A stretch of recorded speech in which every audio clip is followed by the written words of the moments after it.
Alhamdulillahirabbil alamin. Wassalamu ala nabiyil karim sayyidina Muhammadin wa ala alihi washabihi ajmain. Amma ba'd. Yang saya hormati Bapak Ibu guru segenap peserta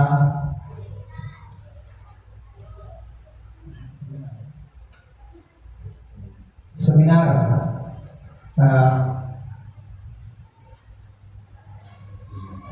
calon guru penggerak angkatan 10 hari SPD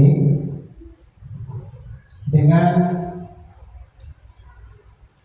nilai positif, ya, merupakan salah satu aksi nyata yang nomor 1.4.A.9 dengan modul yang akan kita bahas adalah budaya positif. Bapak dan Ibu,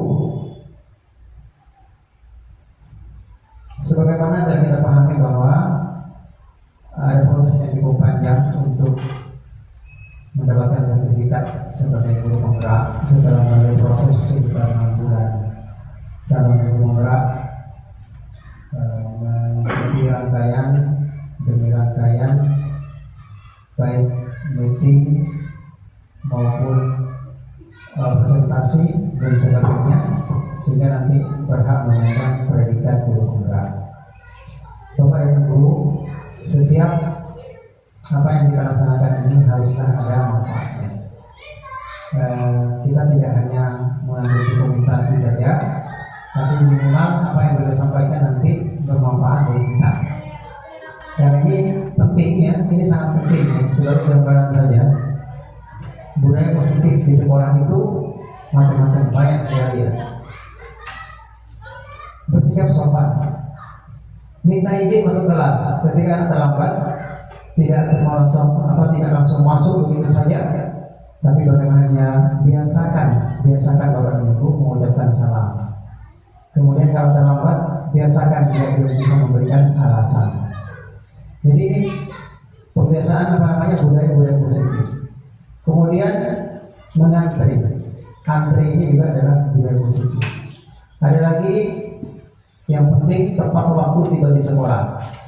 Ya, tepat waktu tiba di sekolah. Karena itu ini berawal dari kita, para guru yang harus mendahului, memberikan contoh pada siswa, menunggu siswanya di depan kelas. Sehingga tradisi ini akan selalu berefek kepada anak-anak kita. Kemarin saya bilang pembahasan di Surabaya, instruktur mengatakan jangan dikira melaksanakan tugas asal-asalan itu tidak berdosa. Beliau mengatakan berdosa, tidak melaksanakan tugas dengan baik, tidak melayani anak dengan baik. Mereka sudah disiapkan oleh orang tuanya di sekolah, didandani dan sebagainya, tidak melakukan pelayanan yang maksimal, maka kita berdosa. Karena itulah sambutlah mereka dengan kebaikan, sambutlah dengan tangan terbuka, sehingga mereka merasa diperhatikan di sekolah.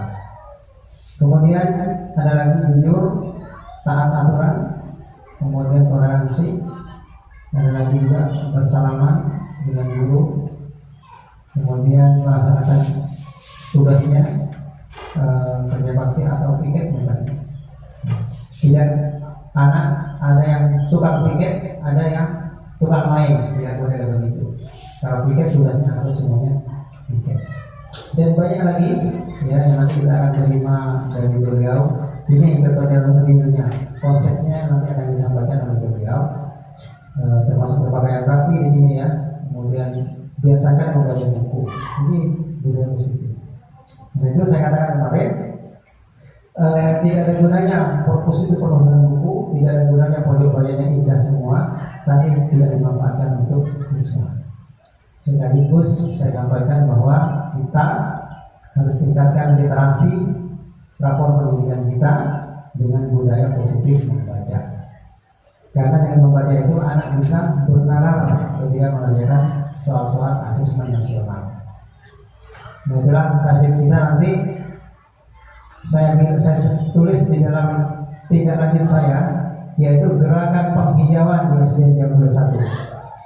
Bukan penghijauan fisik dalam bunga dan sebagainya yang saya maksud, pendidikan, yang merah, yang kuning, semuanya target tahun ini berubah menjadi hijau. Ya, kita usahakan semuanya berubah menjadi hijau. Nah, karena itulah setiap kegiatan harus kita semangat, termasuk kegiatan calon penggerak. Baik Bapak dan Ibu, itu saja sambutan dari saya. Nanti akan ada dua sesi penyampaian presentasi, yang kedua adalah sesi diskusi atau sharing. Demikian acara ini, acara seminar aksi nyata modul budaya positif ini saya nyatakan dibuka dengan bacaan Bismillahirrahmanirrahim. Selanjutnya saya pasarkan kepada pemateri untuk menyampaikan presentasi aksi nyata. Sekian pembukaan, saya akhiri. Assalamualaikum warahmatullahi wabarakatuh.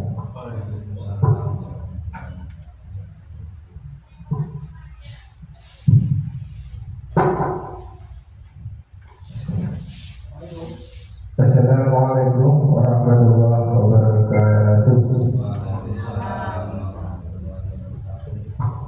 Ya, terima kasih kepada Bapak SD Jambul 1 telah memberikan kesempatan kepada saya untuk menyampaikan aksi nyata modul 1.4 tentang budaya positif. Yang pertama, kita panjatkan puji syukur kehadirat Allah Subhanahu wa taala telah memberikan nikmat kepada kita semua sehingga bisa menghadiri Bapak Ibu di sini dengan sehat, alhamdulillah. Dan salawat serta salam semoga tercurah dilimpahkan kepada Ridwan Nabi kita Muhammad sallallahu alaihi wasallam. Lanjut saja ya Bapak Ibu.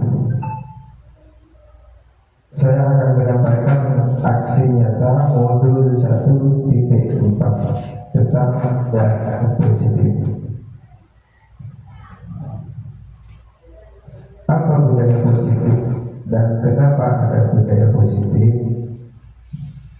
Latar belakangnya yaitu dalam suasana positif sangat mendukung sekali untuk menciptakan pembelajaran, untuk menciptakan pembelajaran yang murid akan menemukan satu pembelajaran tanpa beban, terus mengurangi tingkat stres. Biasanya anak-anak kadang stres, kadang juga bapak ibunya juga stres karena apa, bermacam-macam bermasalah, dan meningkatkan kesejahteraan emosional siswa. Jadi kalau kita di sekolah diciptakan dengan senang, terus memberikan pelajaran yang tenang, nyaman untuk siswa, maka akan menciptakan emosional siswa itu sangat meningkat. Terus lingkungan yang positif dapat membantu mengurangi depresi pada anak, khusus bullying, terus kecemasan di antara siswa, juga membangun pembentukan hubungan yang kuat antara siswa dan guru. Jadi kalau di sekolah itu diterapkan atau sudah menciptakan suasana positif, jadi guru dan siswa itu sangat tenang untuk menerima pembelajaran, juga nyaman di dalam kelas.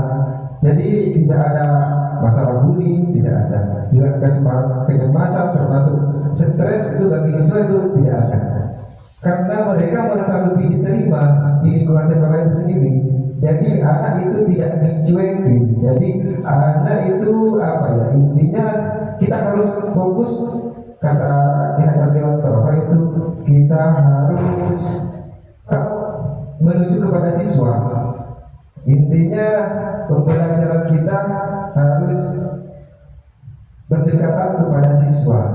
Terus budaya positif itu apa? Budaya positif itu merupakan perwujudan dari nilai-nilai keyakinan dan kebiasaan di sekolah pada murid agar murid dapat berkembang menjadi pribadi yang mandiri, kritis, dan penuh tanggung jawab. Itu pengertian dari budaya positif Bapak Ibu. Terus sebelumnya mari kita tanyakan kepada diri kita sendiri sebagai bapak ibu guru di sekolah, bagaimana kita memberikan perilaku, mengapa kita melakukan segala sesuatu. Ya, apakah kita melakukan sesuatu karena adanya dorongan dari lingkungan atau ada dorongan yang lain? Terkadang kita melakukan sesuatu karena kita menghindari dari rasa sakit atau ketidaknyamanan. Terkadang kita juga melakukan sesuatu untuk mendapatkan apa yang kita mau. Misalnya cuma kita datang pagi, lebih pagi karena ada maunya, itu seperti itu. Terus kita melakukan yang positif di sekolah itu karena ada tekanan, misalnya ada aturan harus wajib datang pagi karena kalau tidak datang pagi akan dicabut gajinya. Karena itu kadang seperti itu. Pernahkah Anda melakukan sesuatu untuk mendapatkan senyuman atau pujian dari orang lain? Pasti ada dalam kita, dalam diri kita pasti ada. Untuk mendapatkan hadiah, misalnya kalau pagi kita harus mendapat hadiah, misalnya atau tambahan gaji misalnya, pasti ada seperti itu. Terus atau untuk mendapatkan uang. Apa yang kira-kira alasan orang melakukan sesuatu? Selanjutnya, kita di lembaga atau organisasi itu yang dibutuhkan adalah kekompakan atau kolaborasi terhadap teman-teman kita semuanya di sekolah atau di lingkungan sekolah itu sendiri. Tanpa adanya kolaborasi atau kekompakan antara bapak ibu guru juga murid-murid, kita apa yang kita cita-citakan itu mustahil akan tercapai. Kita karena ada kolaborasi atau semangat kekompakan dalam mewujudkan apa yang diimpikan. Misalnya visi kita apa ke depannya, kita harus kompak antara guru dengan siswa atau semua guru dengan siswa. Misalnya ini, saya punya video.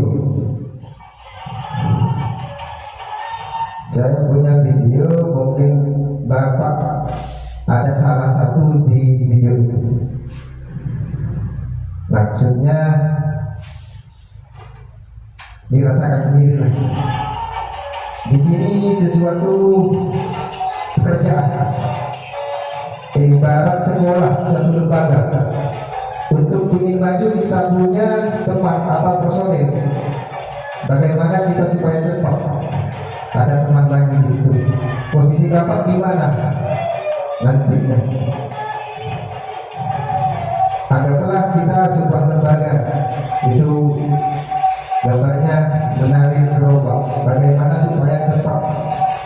Kita harus butuh semuanya, semua teman.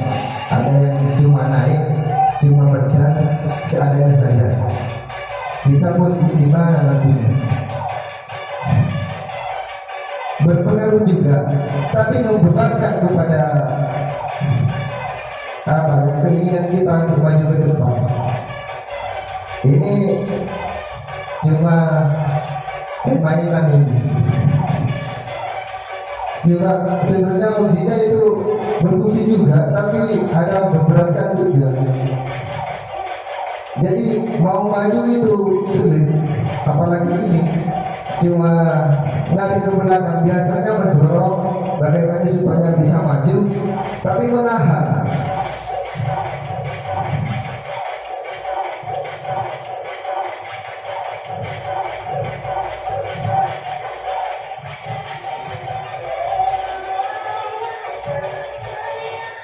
Nah, setelah menahan ini lanyala ini masuk kategori yang mana ini? Nah, ini ada sekolah lain ada maju. Karena apa? Ada kekompakan di situ. Di situ ada kekompakan dan saling berkolaborasi.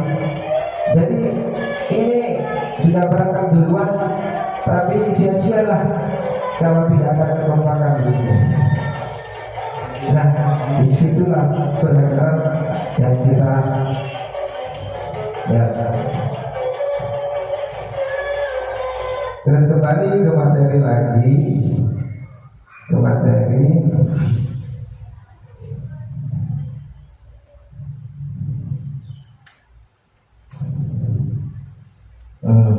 Konsep dalam budaya positif yang pertama, perubahan paradigma belajar. Yang pertama, yang kedua, disiplin positif, motivasi perilaku manusia, kebutuhan dasar manusia, posisi kontrol, kelas, segitiga restitusi. Ini adalah konsepnya. Bagaimana kita sekolah kita untuk menciptakan budaya positif. Yang pertama, perubahan paradigma belajar. Apa itu? Perubahan paradigma belajar. Bagaimana seseorang bisa berubah dari paradigma stimulus respon kepada pendekatan teori kontrol. Menurut Stephen R.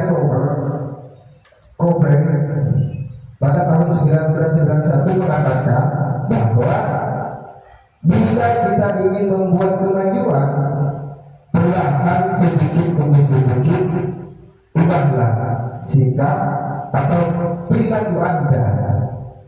Namun bila kita ingin memperbaiki cara-cara utama kita, maka kita perlu mengubah kerangka acuan kita dari kita sendiri. Ubahlah bagaimana Anda melihat dunia, bagaimana Anda berpikir tentang manusia. Ubahlah paradigma Anda. Ini intinya harus kembali kepada diri kita sendiri.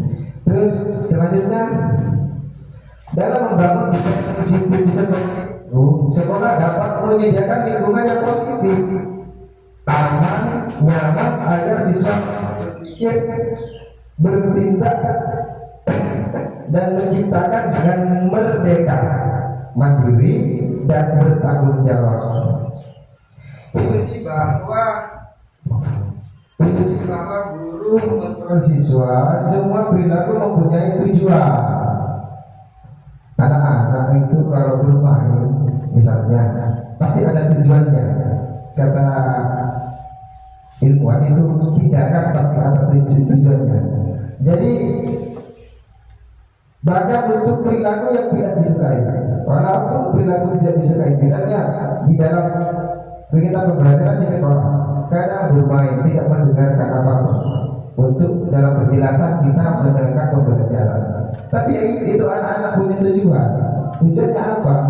Ya diri kita yang tahu, anak-anak itu sendiri yang tahu. Kadang cuma bermain, tujuannya cuma menghibur diri seperti itu. Untuk itu pada dasarnya guru tidak dapat memaksa siswa untuk berbuat sesuatu, tidak boleh paksa. Terus jika siswa tersebut memilih untuk tidak melakukannya, walaupun guru tampaknya sedang mengontrol perilaku siswa, tapi sebenarnya siswa sedang mengisihkan dirinya untuk mengontrol. Itu sudah dikontrol sendirinya. Tujuannya tapi berbeda dengan tujuan kita sebagai guru. Hal ini karena kontrol guru menjadi kebutuhan dasar yang dimiliki siswa. Itu guru dulu ditanya didekati siswa, kamu bermain itu untuk apa? Seperti itu. Guru dulu mengontrol pada siswa. Mungkin siswa menjawab, ya saya bermain bukan karena apa? Karena alasan saya sudah mengerjakan soal Bu. Karena saya bermain karena ini saya sudah semuanya Bu. Seperti itu kan, bermacam-macam siswa. Kita harus mendekati siswa bagaimana siswa tujuannya tahu kita sebagai guru. Terus perhatikan tahun berikut untuk mengalami stimulus respon kepada teori kontrol. Stimulus respon lawan teori stimulus respon tentang dunia, kontrolnya tentang dunia. Yang sebelah utara itu respon, yang sebelah selatan itu kontrolnya. Kalau respon itu realitasnya kebutuhan kita sama. Kata respon, kebutuhan kita sama. Misalnya sebagai siswa, kita sama butuh apa, bermain seperti itu. Yang kontrolnya itu realitasnya kita berbeda. Nah, katanya semua manusia itu berbeda, punya bakat dan minat masing-masing. Kita harus di situ bisa memecahkan masalahnya. Ada semua orang melihat hal yang sama. Kadang semua siswa itu di dalam kelas itu dianggap sama semuanya, bintang sama, jadi karakternya tahu sama. Padahal di konternya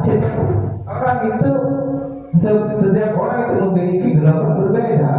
Kadang akhirnya kurang, akhirnya cara harus didekat di siswa di dalam kelas itu berbeda-beda dan bermacam-macam.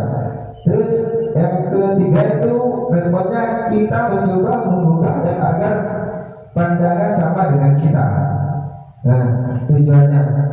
Padahal yang counter itu tidak. Kita berusaha memahami pandangan orang lain tentang dunia. Terus yang keempat, perilaku buruk dilihat sebagai suatu kesalahan. Padahal siswa itu punya tujuan berbeda-beda. Misalnya yang kontrol hanya Anda yang bisa mengontrol diri Anda. Nah, bagaimana mengontrolnya tadi itu ditanya dulu. Terus memaksakan Anda pada saat tujuan koordinasi dan konsensus menciptakan pilihan-pilihan baru. Terus model berpikir menang kalah. Kalau kontrolnya enggak, model berpikir menang-menangan.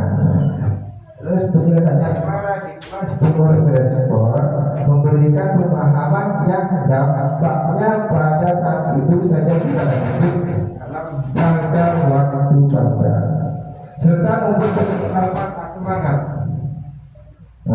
dalam menjalani kehidupannya.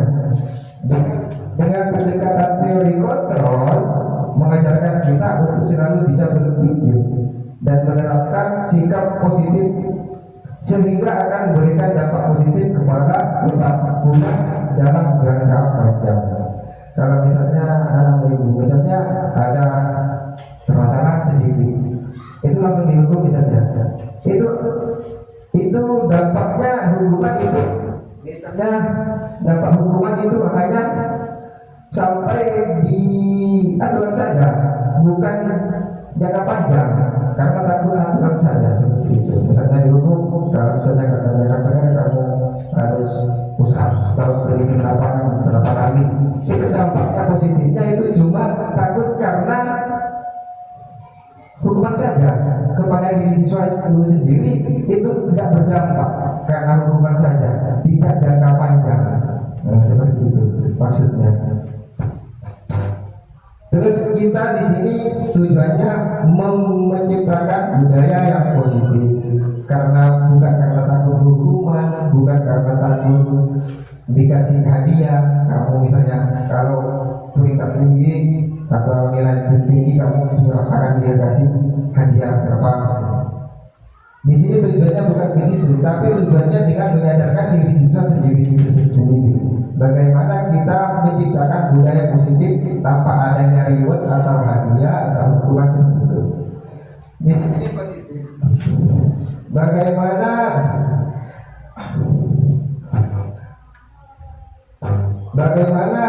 filosofi Hajar Dewantara mengatakan tentang budaya positif, bahwa Bapak Ki Hajar Dewantara menyatakan bahwa untuk menciptakan siswa yang merdeka, maka syarat utamanya adalah harus mempunyai disiplin yang kuat. Kadang kita disiplin itu identik dengan hukuman. Kalau Hajar Dewantara tidak, yaitu disiplin berdiri yang berasal dari motivasi internal. Maksudnya motivasi internal itu apa? Itu timbul di dalam diri siswa itu sendiri atau guru itu sendiri. Maksudnya motivasinya itu dari dalam diri kita sendiri. Jika tidak mempunyai motivasi internal, maka diperlukan motivasi eksternal, yaitu tadi dari orang lain. Misalnya harus dapat hadiah, misalnya kita harus disiplin karena kita akan gajinya dipotong, misalnya. Itu diperlukan apa? Motivasi eksternal, hanya dari luarnya saja. Kalau misalnya gajinya nggak dipotong, ya tetap saja disiplinnya itu mungkin berkurang seperti itu.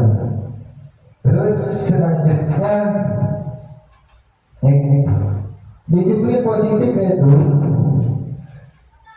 disiplin positif merupakan suatu cara penerapan disiplin tanpa adanya kekerasan, seperti tadi itu, tanpa adanya hukuman. Kalau disiplin positif, disiplin tanpa adanya kekerasan dan ancaman yang prakteknya melibatkan komunitas yang harmonis antar guru dan siswa. Kalau kita diciptakan di sekolah itu budaya positif, insya Allah kita akan di sekolah kita akan aman-aman saja, tanpa adanya bullying, tanpa ada iri karena apa? Karena nilai ejek-ejek seperti itu. Terus dalam penerapan disiplin positif, murid diajarkan memahami konsekuensi. Selain itu, disiplin positif juga mengajarkan murid tanggung jawab, rasa hormat dalam interaksi dengan lingkungan. Kalau kita suka di sekolah misalnya menerapkan apa ya, seperti di gedung di barat itu 5S diterapkan, itu kalau diterapkan bagus sekali. 5S itu senyum, sapa, sopan, apalagi sapa. Kalau itu sebenarnya apa ya? Itu dari pelajaran disiplin positif. Kalau itu diterapkan di sekolah, pasti akan melengket kepada siswa. Terus yang ketiga, jadi disiplin positif itu merupakan salah satu cara penerapan disiplin yang bertujuan untuk menumbuhkan kesadaran serta memperdayakan murid untuk melakukan suatu tanpa sodrokan, ancaman maupun hukuman. Ya, bernama pagi akan dikasih hadiah misalnya. Kalau kamu pagi masuk jam 7 misalnya, kamu akan diberikan nasi misalnya. Itu karena sodrokan. Karena ancaman apa? Kalau ancaman itu, kamu kalau pagi, kalau misalnya datang lambat, kamu keliling lapangan 3 kali, itu ancaman, masuk ancaman atau hukum. Itu bukan tujuan disiplin positif kalau seperti itu. Disiplin positif akan menumbuhkan nilai-nilai kebajikan. Nilai kebajikan adalah sifat positif manusia yang merupakan tujuan mulia yang ingin dicapai setiap individu. Nilai-nilai tersebut bersifat universal. Setiap individu, setiap perilaku tindakan memiliki tujuan, ya. Dengan mengingat nilai-nilai kebajikan yang diyakini seorang, maka motivasi intrinsiknya akan terbangun, sehingga menggerakkan motivasi dari dalam untuk mencapai tujuan yang diinginkan, yaitu kita harus bagaimana supaya menciptakan motivasi intrinsik yang dari dalam diri kita, supaya kita akan menciptakan suasana disiplin positif di sekolah kita. Terus motivasi perilaku manusia. Terdapat motivasi perilaku pada manusia menurut Jan Gosen, yaitu itulah ada 3 motivasi manusia. Yang pertama apa? Untuk menghindari ketidaknyamanan atau hukuman, yaitu misalnya karena takut dihukum misalnya. Apa yang akan terjadi bila tidak dilakukan? Iya, pasti dihukum misalnya, atau disuruh lari lapangan misalnya. Itu motivasi, masuk motivasi eksternal untuk mendapatkan imbalan atau penghargaan dari orang lain. Itu apa yang akan dapatkan bila tidak dilakukan, misalnya gaji dipotong misalnya. Itu masuk eksternal juga, motivasi eksternal. Yang ketiga itu untuk menjadi mereka inginkan akan menghargai diri sendiri dengan nilai-nilai mereka percaya. Ini internal untuk menjadi mereka inginkan, maksudnya dengan tujuan sendiri. Apa yang kita sadari di dalam internal kita dan menghargai diri sendiri dengan nilai-nilai yang mereka percaya, akan menjadi orang yang seperti apabila saya melakukannya. Ya seperti itulah apa tujuan kita. Kalau baik, insya Allah akan berdampak baik kepada lingkungan juga kepada diri kita sendiri. Itu internal. Motivasi, dorongan yang timbul pada diri seseorang secara sadar atau tidak sadar untuk melakukan sesuatu tindakan untuk tujuan tertentu. Motivasi untuk eksternal. Murid melakukan kedisiplinan dikarenakan takut menghindari hukuman atau penghargaan akan bentuk penghargaan, yaitu karena murid takut dihukum misalnya. Itu motivasi eksternal. Terus motivasi internal. Murid melakukan disiplin dikarenakan sadar akan nilai-nilai kebijakan. Nilai-nilai kebijakan akan dirinya, menghargai nilai kebajikan diri sendiri. Itu yang internal. Itu yang paling penting. Di selatan itu yang paling penting. Bagaimana kita menciptakan sekolah ini supaya murid kita melakukan kedisiplinan dikarenakan kesadaran. Maksudnya kesadaran murid itu sendiri akan nilai kebijakan akan dirinya. Itu tujuan kita, menghargai nilai-nilai kebajikan diri sendiri.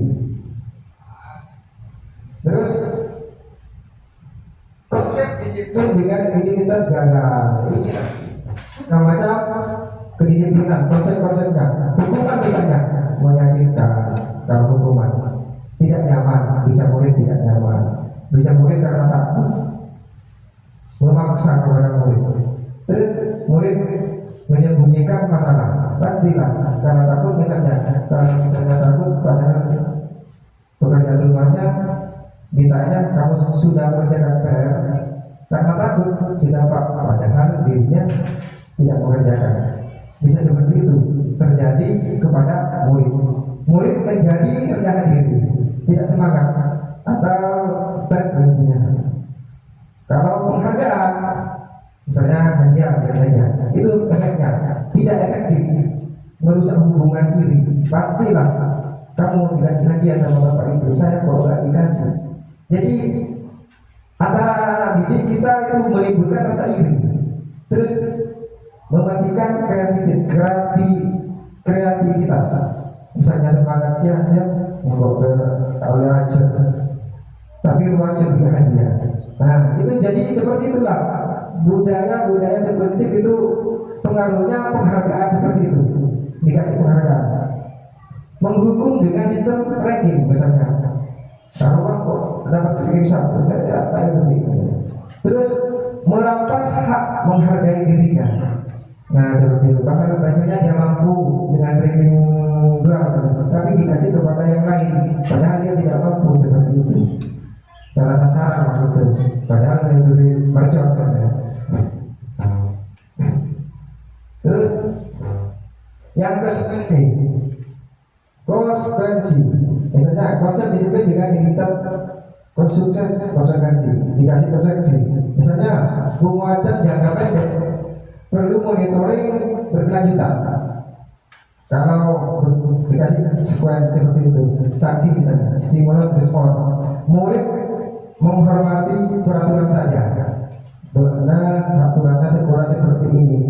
Selepas dari aturan itu murid akan berubah lagi, tidak positif lagi, karena dikasih konsekuensi. Terus kehilangan waktu untuk merenungi kesalahan. Terus yang kita ini restitusi, Institusi ini tidak efektif menurut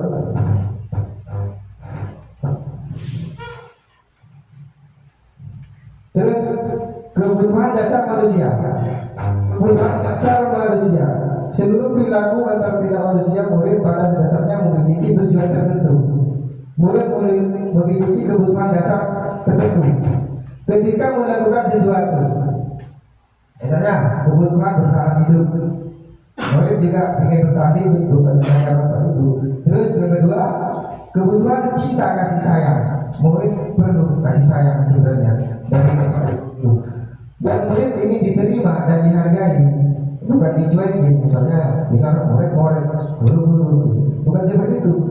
Butuh kebutuhan cinta kasih sayang kepada murid. Jadi kita diharapkan sebenarnya oleh siswa kasih sayang kita bisa diterima dan bisa menghargai kenyataan mereka.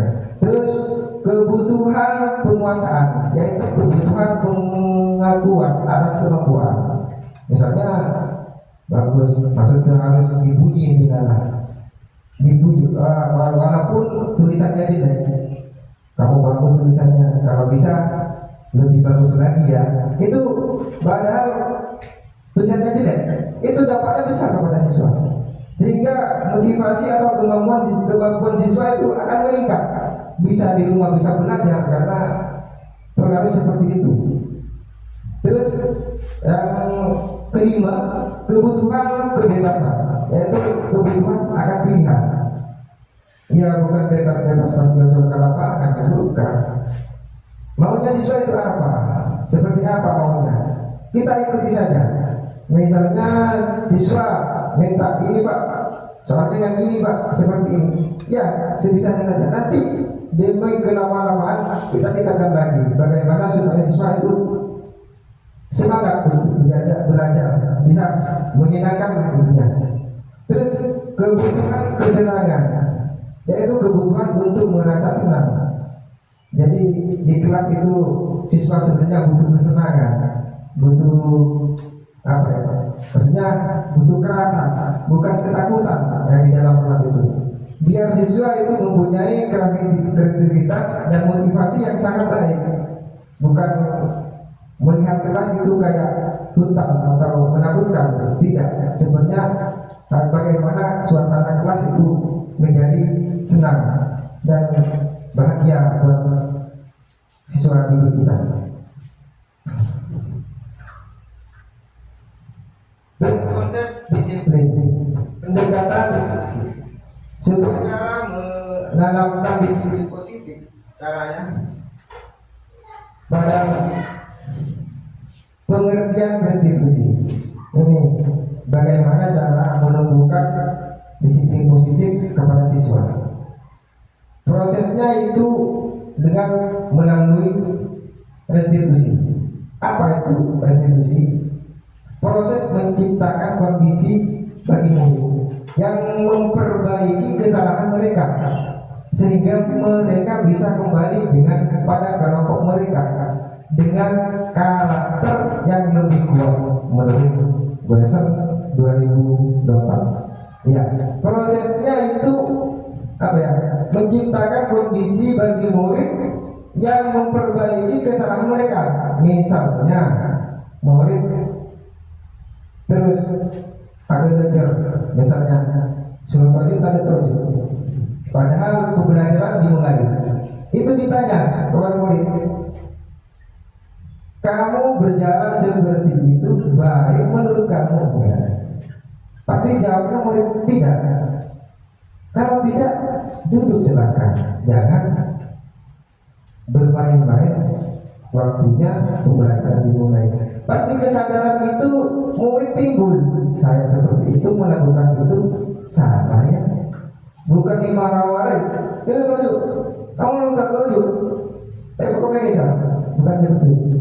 Ditanya, didekati, kamu melakukan seperti itu benar apa tidak menurut kamu?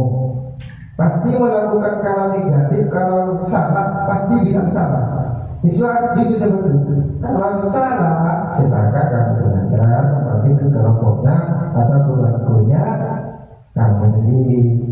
Pasti itu menurut tanpa adanya paksaan, tanpa adanya hukuman, pasti dengan timbul dari dalam diri siswa sendiri akan menuruti, pasti seperti itu. Terus ciri-ciri restitusi itu apa? Ciri-cirinya menguatkan dan fokus pada solusi, fokus pada karakter, bukan tindakan, bukan hukuman atau konsekuensi. Terus bukan menebus kesalahan, namun untuk belajar dari kesalahan.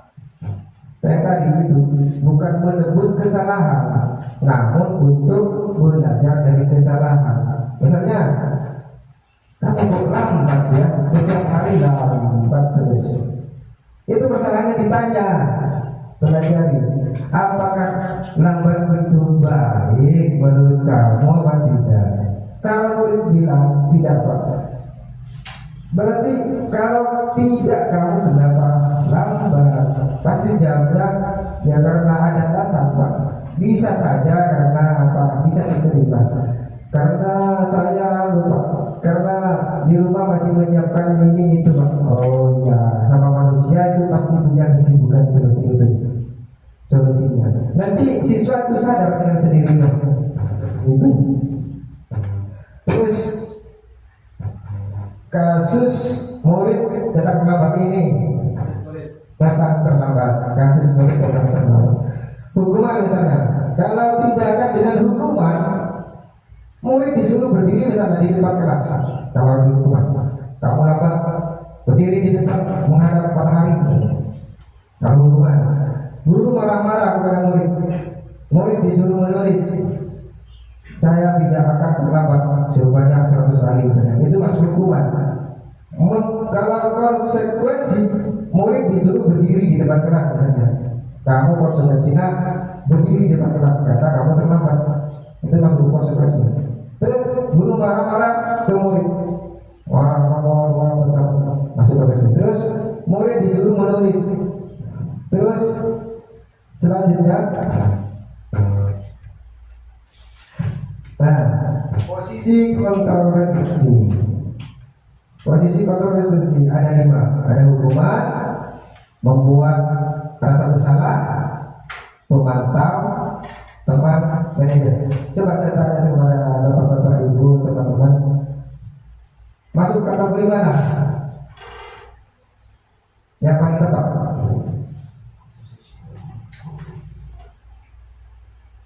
Yang 5 posisi kontrol restitusi. Yang paling tepat menurut Bapak Ibu yang paling mana? Membuat rasa bersalah. Baik, bagus sekali. Kata benar, membuat rasa bersalah. Coba yang lain ada lagi. Kita sebagai guru, kita punya posisi 5 posisi kontrol. Apa hukuman, apa membuat rasa bersalah, pemantau atau teman atau manajer. Yang paling baik menurut Ibu yang mana? Bapak Ibu guru.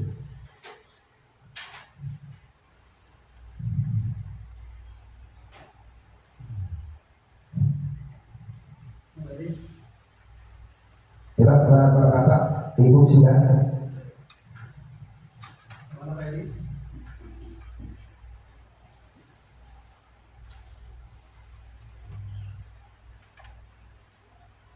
Belum dijelaskan ya tentang masalah. Belum nanti akan dijelaskan, akan tahu sendiri. Oh iya. Iya. Itu yang dimaksud. Ya. Kira-kira yang paling baik. Yang paling baik menurut Bapak. Kalau sebelum dijelaskan yang paling baik, masuk yang mana? Teman. Merasa sebagai teman. Pemantau. Sebagai pemantau. Ya, cukup sudah. Ada dari Bapak, dari Ibu membuat merasa bersalah. Mungkin Ibu bisa menjelaskan.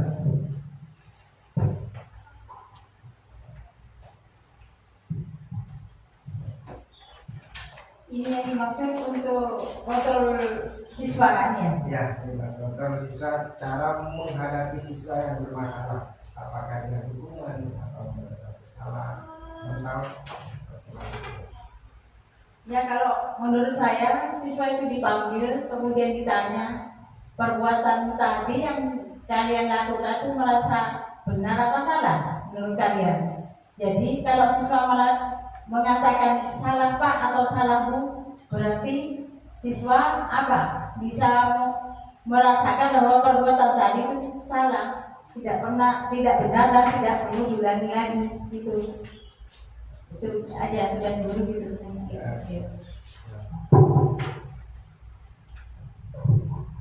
Ya, bagus sekali jawaban atau masukan atau penjelasan dari Gubernur tentang posisi kontrol institusi ada di mana. Gubernur membuat rasa bersalah. Nah, katanya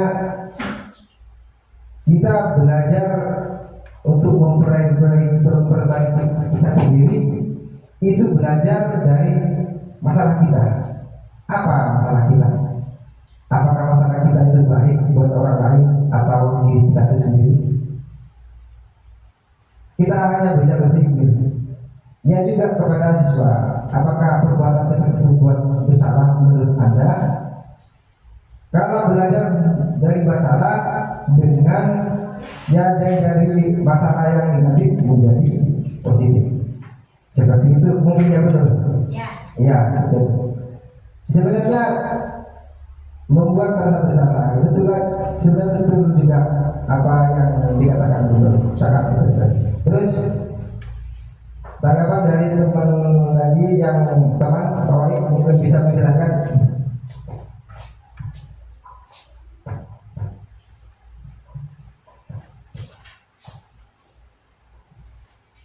Posisi kontrol restitusi menurut saya teman lebih baik karena siswa yang bersalah itu kita dekati seperti layaknya teman. Jadi kita tanyakan apa yang menjadi permasalahan.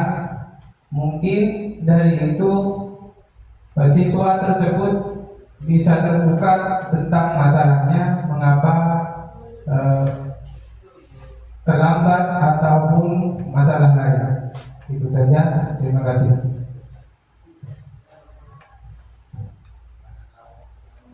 Ya, bagus sekali dari Pak Wahid mencari solusi permasalahan kepada siswa itu dengan cara teman. Ya betul sekali. Kalau kita belajar atau menanyakan kasus kepada siswa, kalau kita statusnya dianggap guru, siswa pasti merasa berbohong, pastilah, karena takut. Padahal itu melakukan, misalnya ditanya misalnya, kamu tadi buka bangku ya, dengan cara misalnya apa ya, langsung menuduh siswa itu sendiri, bukan karena teman. Itu pasti siswanya menolak atau tidak mengaku atau membohong karena takut kepada kita. Iya Pak, saya tidak melakukan itu Pak, itu melakukannya. Kalau ditanya dengan cara teman, akrab, didekati, jangan maksudnya dipanggil ke kantor, tidak langsung menanya kasusnya, langsung disuruh duduk. Pasti siswa itu ekspresinya berbeda. Kalau sudah ekspresinya merasa hilang ketakutan, misalnya diajak ngomong dulu, ngobrol, kamu kemarin lihat bola, padahal itu punya kasus dipanggil, pasti siswa senang. Iya Pak, saya lihat bola apa gitu, pasti tidak belum. Nah setelah itu baru ketindakan kasusnya. Nah itu dengan pelan-pelan menanya, pasti itu siswa ngaku, iya Pak, saya tadi pukul tidak dengan secara tidak sadar. Kalau melakukan kasus dengan teman seperti itu. Terus tadi Pak Edi bilang pemantau, bisa dijelaskan?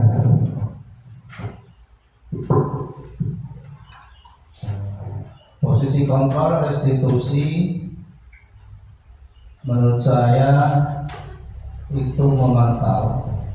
Itu kalau ada murid yang lambat itu.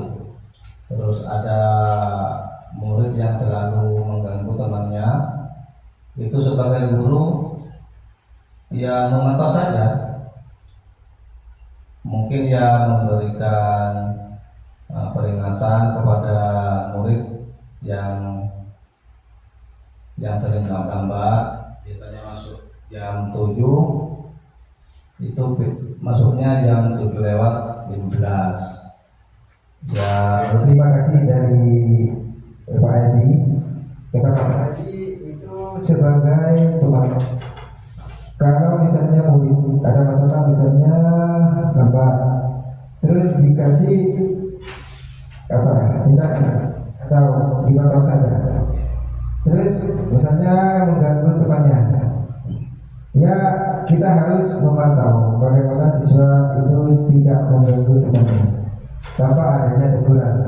Pasti di situ timbul siswa. Kalau kita memantau siswa atau perhatikan siswa, siswa pasti memperhatikan kita. Seperti itu mungkin ya Bapak ini. Ya selanjutnya contoh penerapan 5 posisi kontrol tadi. Kasus misalnya tidak memakai atribut lengkap pada saat upacara.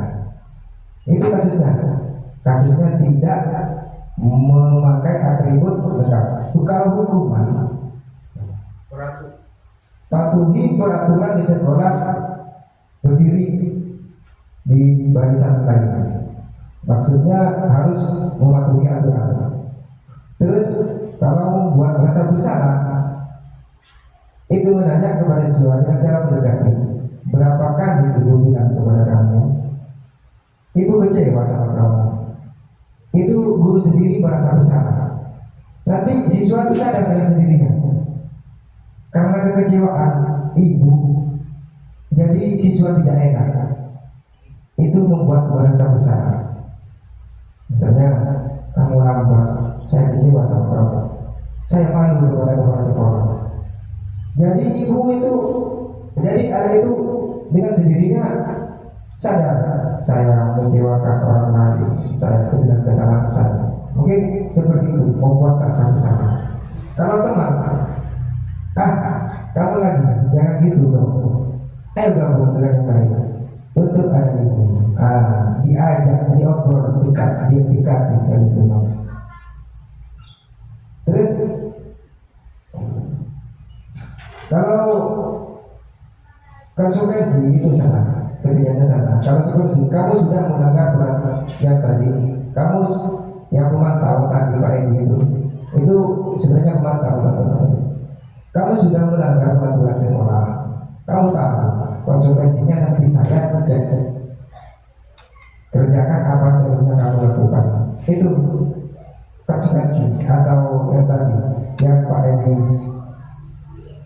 yang memantau tadi.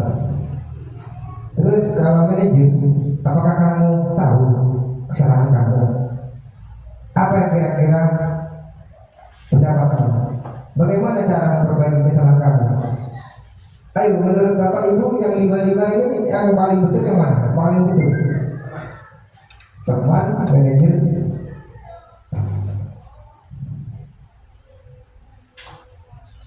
atau yang paling memantau tadi? Yang temannya. Terus selanjutnya next lagi, nanti ketemu apa sebenarnya yang paling betul. Saya punya videonya ini. Videonya kasih ke saya. Gimana? 5 posisi kontrol itu adalah 1. Posisi penghukum, 2. Posisi pembuat merasa bersalah, 3. Posisi teman, 4. Posisi pemantau atau monitor, dan 5. Posisi manajer. Untuk lebih memahami kelima posisi tersebut, mari kita saksikan kasus Naren yang terlambat hadir 20 menit di sekolah. Ini ada kasus siswa terlambat sekolah. Dalam Cara mengatasinya dengan 5 posisi kontrol. Bapak Ibu bisa melihat atau memperhatikan mana yang betul atau mana yang pas untuk menghadapi kasus kepada siswa. Pertama ini hukuman. Naren, sini kamu. Selamat pagi Bu. Selalu terlambat. Kamu deh, pasti terlambat. Maaf Bu, saya Apa? Apa coba? Alasan kamu apa lagi? Kapan sih kamu tidak terlambat? Malas sekali ya kamu jadi anak. saya Dasar pemalas. Gak kapok-kapok sih kamu. Sudah berapa kali terlambat? Sana, kamu keliling lapangan basket 2 kali. kenapa saya harus keliling lapangan basket Bu? Kenapa? Kamu melawan ibu? Berani-beraninya jawab. Sudah terlambat, masih berani jawab pula. Sekarang, keliling lapangan basket 5 kali sekalian. Biar kapok. Cepat. Pergi sana ke lapangan basket. Posisi penghukum biasanya berbicara dengan nada tinggi, menghardik, menunjuk-nunjuk, menyakiti, dan menyindir. Hukuman bisa berupa fisik maupun psikis. Ibu dan bapak guru hebat.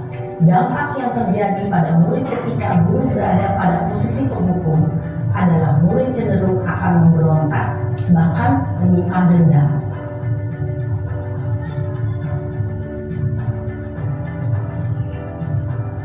Ini posisi bocor merasa bersalah.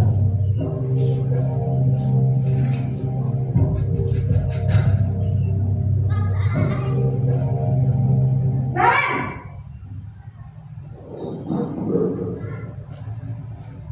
Paham? Dan akrab dengan guru. Identitas yang tercipta adalah identitas sukses atau berhasil. Namun, perlu diingat, karena ini masih dorongan eksternal, maka ada faktor ketergantungan dari murid kepada orang tertentu. Di sini guru absennya, sehingga di lain waktu murid bisa berperilaku baik, namun hanya kepada orang-orang tertentu saja. Ini sebagai teman-teman di kawan.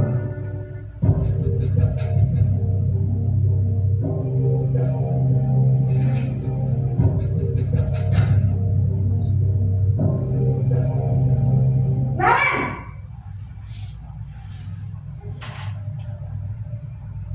Selamat pagi Bu. Naren, apa peraturan sekolah kita tentang jam berapa kita harus masuk sekolah, nak? Kita harus di sekolah jam 7. Memantau itu benar. Iya betul, sekarang sudah jam Pertanyaannya apa? 10. Naren sudah tahu konsekuensinya jika terlambat hadir. Paham Bu, saya harus tinggal kelas pas jam istirahat selama 20 menit. Iya benar, konsekuensinya demikian. Jadi nanti jam 9.30 pas istirahat, kamu harus tinggal di kelas, kerjakan tugas tambahan untuk ketertinggalan kamu, ya? Baik Bu. Ini yang terakhir. Posisi pemantau mengandalkan penghitungan atau data untuk mengontrol murid. Guru mengarahkan murid berdasarkan peraturan dan konsekuensi. Seorang pemantau menunjukkan bahasa tubuh dan ekspresi wajah yang datar dan cenderung formal. Ini yang terakhir. Manajer, sebagai manajer. Pak Edi kayaknya kemarin waktu lokal sama saya tahu. Yang waktu lokal tentang sekolah tentang positif, belajar positif. Selamat pagi Bu. Selamat pagi, Naren. Maaf Bu, saya terlambat. Iya, sekolah masuknya jam 7, sekarang sudah jam 7.20. Jadi sekarang bagaimana ini, Naren? Maaf Bu, saya lupa alarm saya semalam. Baiklah, menurut kamu, keyakinan sekolah yang mana yang perlu kamu tingkatkan? Menghargai diri sendiri dan orang lain mungkin ya Bu. Setuju. Jadi, apakah Naren meyakini prinsip saling menghormati tersebut? Iya Bu, saya meyakininya. Apakah Naren bersedia memperbaiki masalah keterlambatan ini? Bersedia, Bu. Bagaimana kamu akan memperbaiki masalah keterlambatan ini? Saya akan coba untuk tidak lupa menyetel alarm saya, Bu. Baik, kalau Naren mau menyetel alarm di rumah, ada orang yang kira-kira bisa bantu mengingatkan tidak? Ada, Bu. Kata saya, Kak Emma. Ada lagi selain Kak Emma? Selain Kak Emma, ada ibu saya. Baik, jadi yang mengingatkan Naren adalah Kak Emma dan ibu kamu ya? Kira-kira akan mulai start alarm kapan nih Naren? Setelah pulang sekolah, akan segera saya lakukan. Baik, jadi Naren akan setel alarm untuk bangun besok pagi dan akan diingatkan oleh kakak dan ibu dan Naren ya. Ada lagi yang mungkin perlu dilakukan Naren agar tidak terlambat bangun lagi? Tidak ada, Bu. Baik Naren, terima kasih untuk kerjasama kamu. Sekarang kamu perlu kembali ke kelas untuk belajar. Baik, Bu. Terima kasih. Posisi manajer adalah posisi kontrol yang disarankan untuk membimbing murid memiliki sikap disiplin yang positif, yaitu murid yang mandiri, bertanggung jawab, dan dapat memecahkan masalah. Tujuan dari posisi ini adalah agar murid dapat berefleksi atas tindakannya. Guru akan dengan tulus memberikan pertanyaan-pertanyaan bermakna, sehingga membuat murid dapat belajar dari kesalahannya dan mencari sebuah solusi untuk menyelesaikannya. Ibu dan bapak guru hebat, setelah mengamati adegan kelima posisi kontrol tadi, kira-kira posisi mana yang paling ideal? Posisi mana yang dapat menunjang motivasi intrinsik murid? Ya, tentu posisi manajer. Posisi ini memang posisi ideal yang ingin dituju setiap pendidik. Pada posisi inilah, guru dapat menerapkan disiplin positif yang berpihak pada murid, yang memerdekakan murid. Perjalanan seorang pendidik tentunya tidak mudah untuk sampai pada posisi seorang manajer. Namun, tujuan kita pasti, yaitu menciptakan murid-murid yang mandiri, merdeka, dan bertanggung jawab. Semoga penggambaran 5 posisi kontrol yang telah diperlihatkan ini dapat menjadi ajang refleksi bagi kita semua, agar dapat terus mengasah dan menerapkan disiplin positif yang memerdekakan murid. Mari terus berlatih dan bersemangat. Selamat menerapkan. Salam dan bahagia.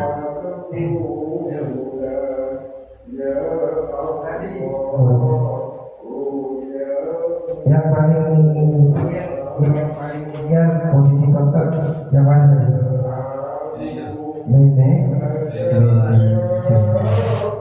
Itu manajer belajar kesalahan menjadi dari kesalahan menjadi positif, sehingga dengan sendirinya ditanya masalahnya apa, itu timbul dengan sendirinya. Terus langsung ya, langsung ke materi nanti.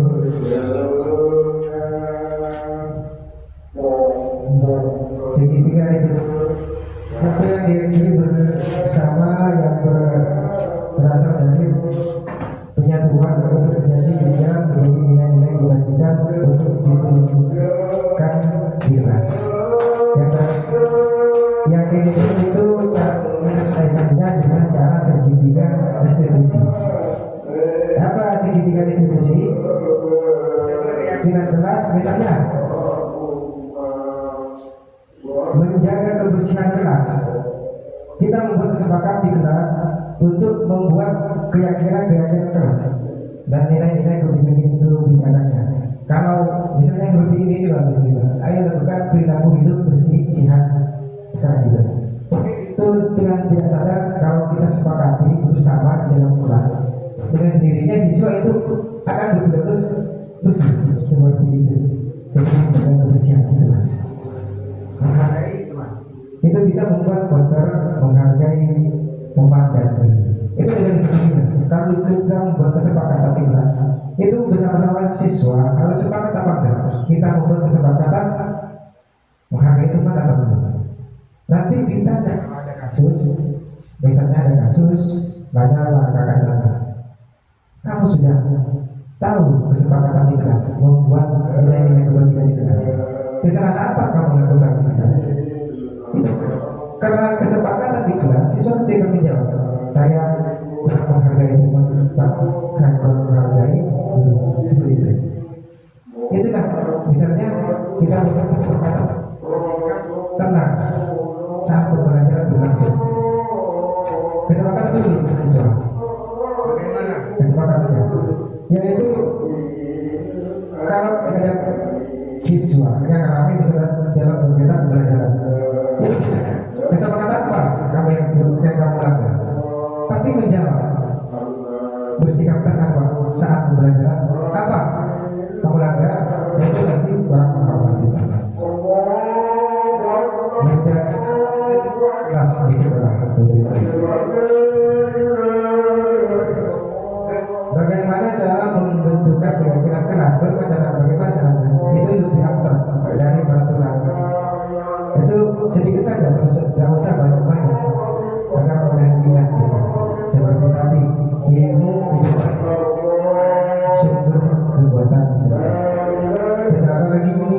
Ayo lakukan perilaku hidup bersih sehat sekarang itu. Kalau membuat kesepakatan atau nilai-nilai kebajikan itu tidak usah banyak-banyak. Membentukkan keyakinan kelas sedikit agar mudah diingat. Terus sesuai dengan kondisi kelasnya agar mudah diterap. Terus lanjut, inilah segitiga restriksi. Apa yang pertama lakukan kepada siswa? Misalnya menstabilkan identitas. Tadi ditanya, kamu punya masalah? Iya bukan? Ya namanya manusia, kita pasti sama-sama punya masalah. Itu namanya menstabilkan identitas kepada siswa, biar siswa tidak takut. Terus validasi tindakan, apa validasi tindakan? Perilakunya memiliki kesalahan. Kesalahan apa? Kamu lakukan kepada temannya misalnya.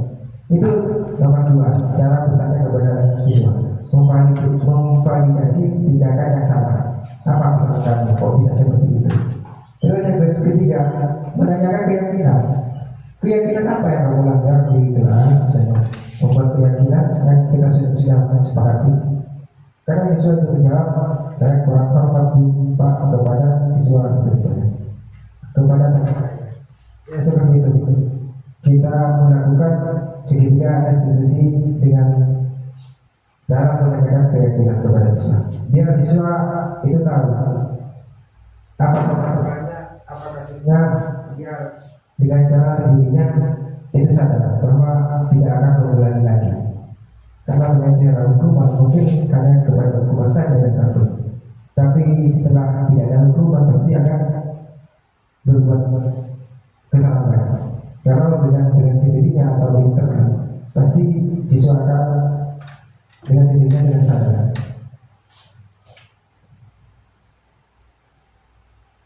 Terus ya, terima kasih kepada teman-teman semuanya telah menyempatkan waktu untuk diskusi hari ini sehingga bisa terlaksana atas waktunya. Terima kasih. Saya tutup langsung karena Bapak setelah mungkin acara mungkin rapat atau gimana. Ya, terima kasih. Saya tutup langsung dengan kembali lagi ke penutupan ini, balik lagi